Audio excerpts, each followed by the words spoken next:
முன் அமர்ந்திருக்கும் ஆசான்களுக்கும் அப்துல் கலாமின் தூண்களாகிய இளம் சிட்டுக்களுக்கும் என்னுடைய முதற்கண் வணக்கங்கள். என்னுடைய தலைப்பு அக்கால குழந்தைகளா இக்கால குழந்தைகளா. காலை எழுந்தவுடன் படிப்பு, பின்பு கனிவு கொடுக்கும் நல்ல பாட்டு, மாலை முழுவதும் விளையாட்டு என்று முண்டாஸ் கவிஞனின் வரிகளை கேட்க மகிழ்ச்சியாக பெரும் மகிழ்ச்சியாக இருந்தவர்கள் அக்கால குழந்தைகள்.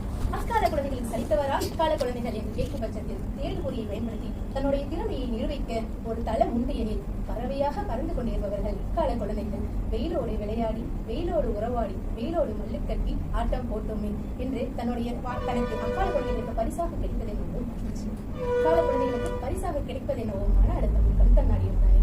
அக்கால குழந்தைகள் அனுபவத்தால் புத்திசாலிகள், இக்கால குழந்தைகள் அறிவால் புத்திசாலிகள்.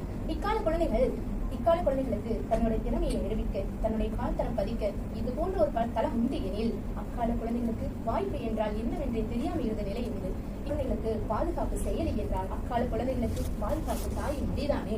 அக்கால குழந்தைகள் படிப்பு என்றால் புத்தகம் மட்டுமே, படிப்பு என்றால் புத்தகம் மட்டுமே. ஆனால் இக்கால குழந்தைகளுக்கு கைக்கடக்கமாக கைக்குட்டை வடிவில் இருப்பதையே புத்தகம் என்கிறார்கள். அக்கால குழந்தைகள் தாளில் ஏவுகணை செய்து விளையாடினார்கள். அக்கால குழந்தைகள் விட்டால் நிலவுக்கே சென்று நிலவிலிருந்து பூமிக்கு ஏவுகணை விடுவார்கள் போலும்.